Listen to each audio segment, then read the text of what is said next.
Katie, today we're going to be talking about two things: pending home sales and home sales inventory. And you sent me a couple articles. Let's start with the national headline of pending home sales plunge 31% from a year ago. Yeah, I feel it on the hyper local level. I have a couple listings right now, and I think a lot of us are conditioned for that like immediate gratification that we felt when rates were so low, and now it's just taking longer. I've even run into a couple instances where I get showings, we get solid activity, we're feeling good about everything. The buyer goes back to have another conversation with their lender, and everything comes to a screeching halt. So everybody's kind of operating with a lot more caution right now, and it's just causing things to take longer. Yeah, I think like when you look at, I'm going to go back and look at some historic numbers really quick. Like when we look at 2021, there were 39,637 listings that came to the market. There were 35,000 closed sales. When we look at 2022, there were 35,606 new listings. In 2022, there were 27,293 closed sales. Now, we don't know where we're going to get to in Portland, but if you look at housing inventory, it's been increasing. That's going to be one of the articles we talk about. This year, if all things stayed equal through the end of the year, Portland ends up somewhere around 32,000 new listings this year. We've already had 21,000 come to the market through August. So maybe 30,000. I mean, it's going to be a low, but we are trending less than 25,000 pending sales this year. We're at 15,000 pending sales through August. September, we'll probably add somewhere around another 2,000, so 17,000. And then we think there's going to be somewhere around 3,500 to 4,000 pending sales between now and the end of the year. So home sales are plunging, but they're down because new listings are down. But they're really down for the big reason. And you told me what interest rates were a little bit ago. So let's talk about that. Yeah, I have an app that I check daily just to, rip off the band-aid. So I get the bad news early. No, today I think I checked and they were around 7.6. You and I have chatted over the past few months. It was up in the air whether or not we would see 8%, and we're close. Yeah, and I still don't know if we're going to get to 8%, but I think if we thought about a likelihood of like what comes first, 8% or 5%, it kind of seems like 8% will probably come before 5%. Now, with all that being said, the housing market has proved to be fairly resilient, right? Year over year, home values in Portland have decreased 3%. Some people go, well, David, is that just certain parts of the market? Yeah, certain parts of the market are faring better and certain parts of the market are faring worse. We're talking about averages here. But if we look at the Portland metro area as an average, values have come down because affordability is important to any market and economy to sell any product, right? Like there's less $100,000 cars that sell than $40,000 cars. And they're probably selling less of both of those right now, given the fact that car interest rates are up. Well, the same thing happens with housing. I looked earlier today, if someone had a $480,000 mortgage amount, so a $600,000 purchase at 7.6% interest with $6,000 a year in taxes, your payment's almost $4,000 a month. Pending sales are going to drop when the average person, that's the average sales price, right? The average person has to spend $48,000 a year on housing. How did that translate? How is that different with a 5% interest rate? Well, the average payment was almost $3,200 a month. So, $800 savings a month is considerable. That makes a big impact on someone's life. Even if you're making a good income, that's a whole month of work, right? That you're saving between 7.6% and 5%. So pending sales have to slow down as interest rates increase. Would you add anything to that, or is that ranty enough? No, I think you covered it. I have buyers who are issued pre-approvals for one amount. They get excited, they start shopping online, sending me property after property, and then I say, well, let's press pause quickly. Let's run these past your lender and let's see what this translates to for you monthly. And oftentimes it's a huge shock for people, the impact that rates have on their monthly payment. They'll go, well, what do you mean? I'm downsizing. This monthly payment is astronomically higher than it is on my current residence.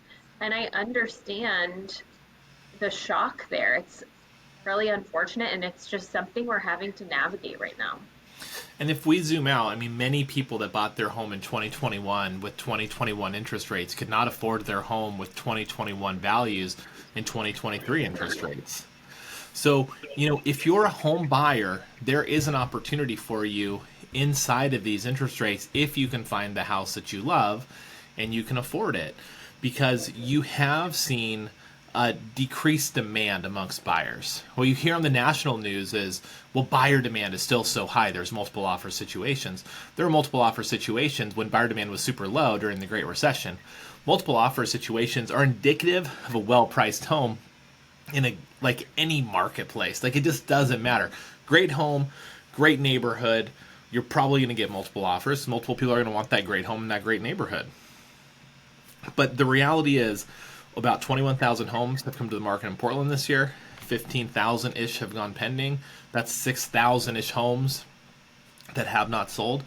We have less buyers because of these high interest rates. That is an opportunity.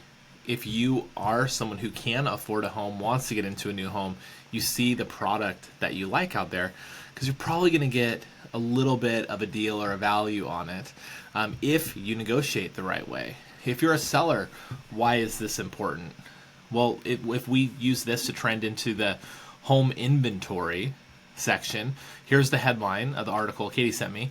Home inventory is climbing even faster than this time a year ago.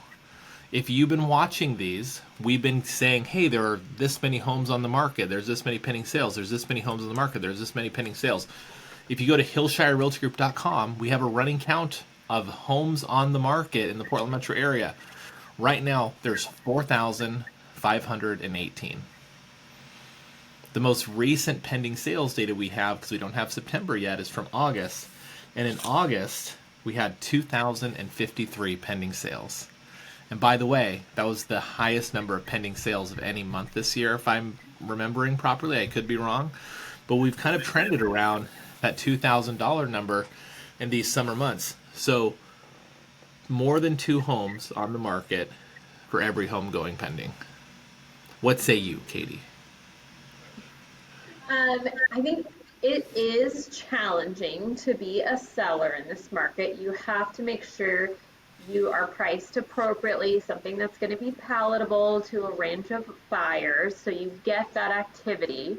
And something that I've had to do a lot, I'm secretly kind of enjoying this aspect of this market. Maybe this is weird, but I'm having to brainstorm a lot. And for me, when I'm representing a seller, that involves me picking up the phone and calling several different agents and going, hey, this is the roadblock I'm running into. This is the feedback I'm getting. What would you do? And sometimes just saying it out loud and sharing collaboratively with other agents within the market is allowing us to come up with creative solutions. A lot of our sellers feel like they're having an uncommon experience when their house is not selling. And if we go back and look at the data, it typically proves that they are having a common yet uncomfortable experience. Yeah, and let's talk about that a little bit more. In one market that we work a lot, Tigers, Walton, Sherwood, Wilsonville, we looked between 750 and a million. There's something like 4.8 months of inventory. And for those of you that aren't sure what that means, if no new homes came to the market at the current pace of sales, it would take almost 5 months to sell those homes.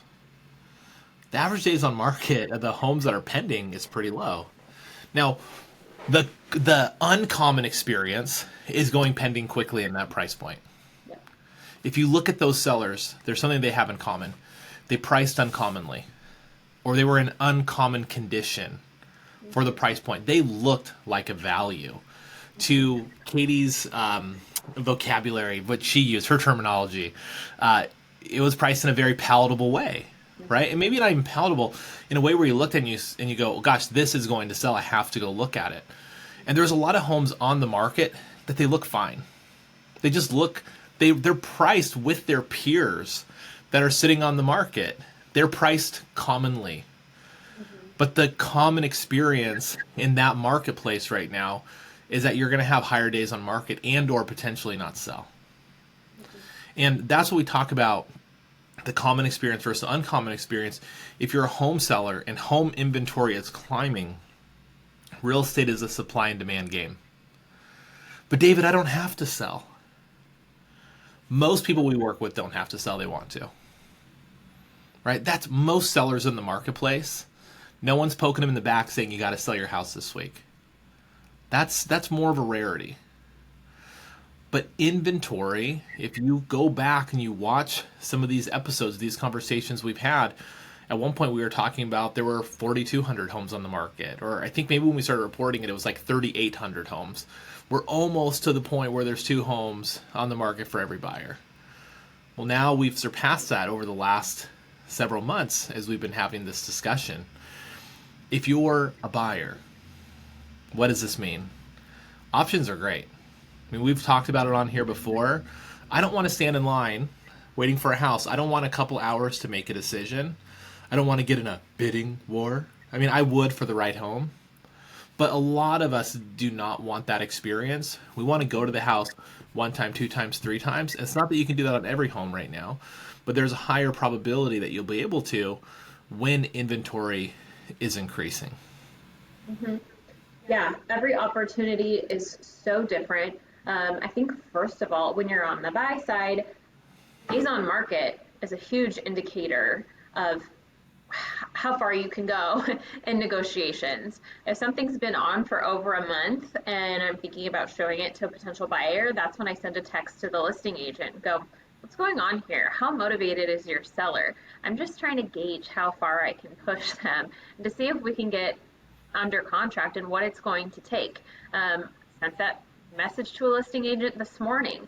Said, hey, would you, are you in a position to consider a contingent offer? And I said, yes, show it, come on over. And I'm like, green light, here we go. Like, we have a high likelihood of getting an accepted offer, even if we really push the boundaries on this one. And those are the opportunities you want to look for as a buyer in this market.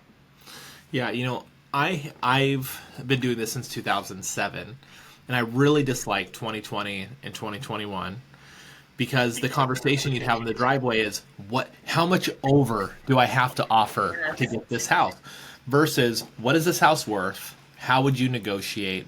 What would the strategy be? And what's nice is we are in this marketplace now. That person with 30 days on market or 60 days on market or 90 days on market that hasn't changed their price, they might be the seller that opts to keep their 3% interest rate and not sell their house and just stay, and that's fine.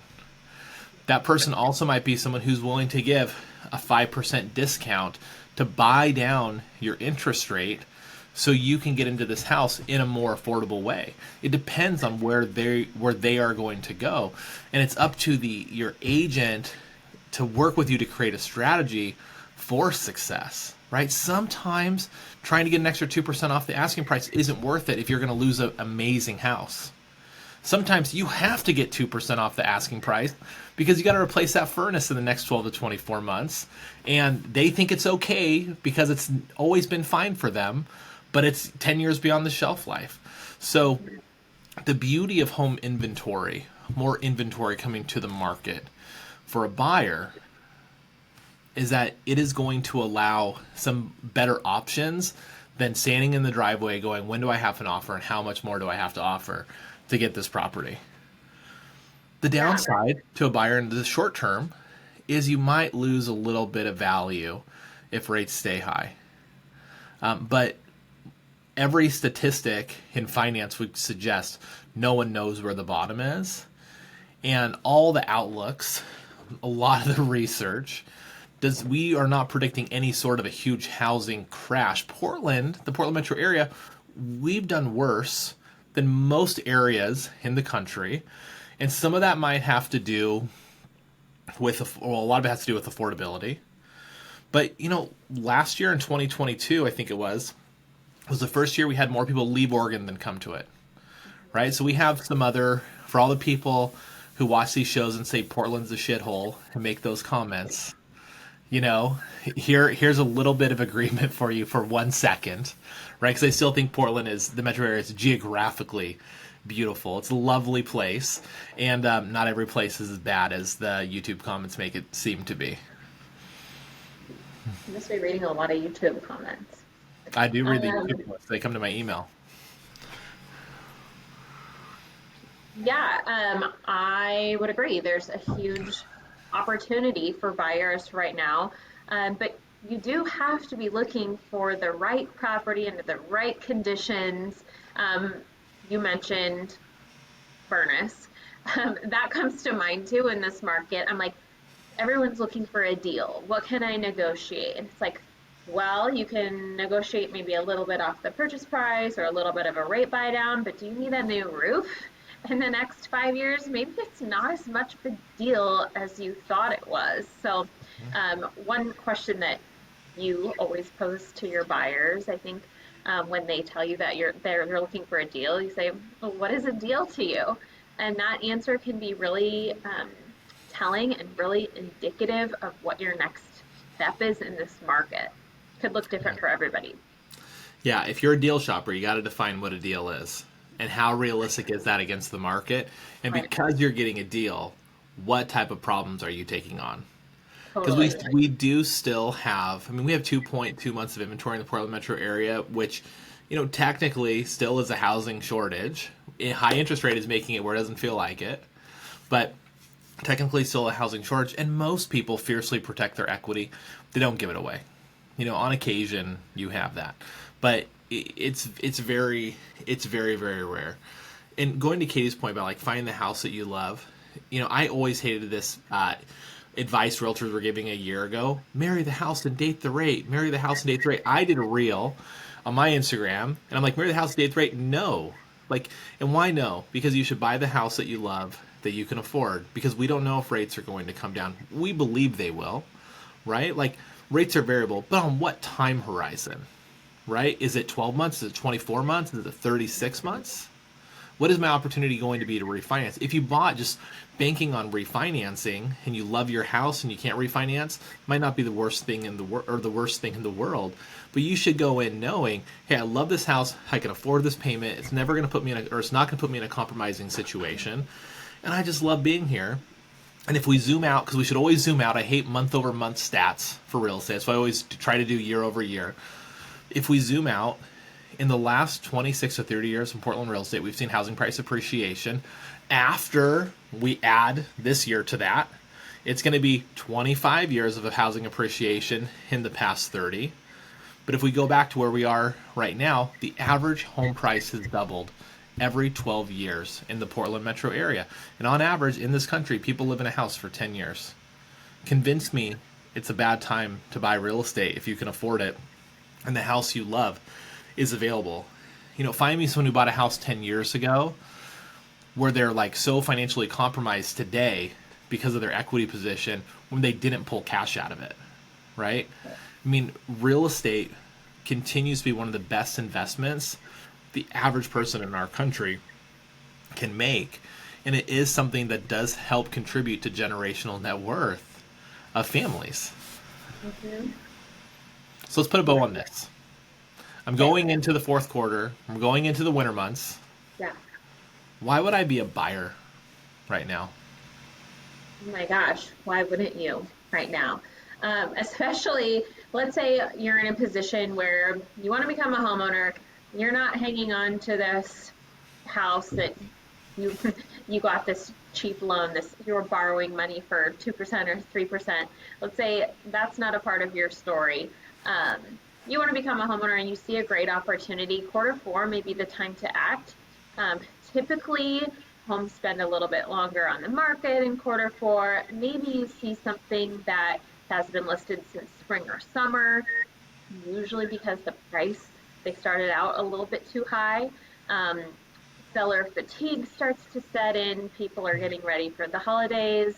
And I read an article somewhere on one website. It said something like October 1 through 7 is maybe the best time to buy a home. I can't verify that for sure, but it would make sense. Let's say you buy a home, you put an offer in the first week of October, you're closing in early November. Everybody's ready to kind of wrap up their year, start the holidays, and get into 2024. So right now could be your time to get out there, talk to a lender, get pre-approved, team up with an agent, and look for a property with those high days on market and really try to negotiate. I think it can be done right now. So if I wanted to talk to you about representing me in buying a property, how would I get a hold of you? Well, first of all, I would tell you that you're very wise to contact me. But you can follow me on Instagram at Katie Henderson PDX or email me at katie@hillshirerealtygroup.com. And if you guys want to see more conversations like this, maybe there's like a specific neighborhood or area you want us to like do a deep dive into value wise, or you have questions, leave them in the comments. Someone had asked last, or maybe a week ago, we should talk about what percentage of homes are cash sales. We're going to do that in the beginning of next month when we have some fresh data so we can clearly articulate that. So if there's something that you want to learn about a general area, let us know. Maybe your own home needs a new evaluation. We find most people aren't really clear on what their home is actually worth. You have an idea, right? Maybe you're thinking about selling in 2024 and need to talk a little bit about timing because this is a market that you have to have some strategy in. There's a link in the description below. You can just click on that link and go leave us a message, and one of us will get in touch with you to talk about whatever your particular needs are. And also, if you know anyone who's thinking about buying or selling real estate the next year, because everyone knows somebody, maybe if you think we'd be a good fit for them, send them this video, like, subscribe, and we'll see you next time.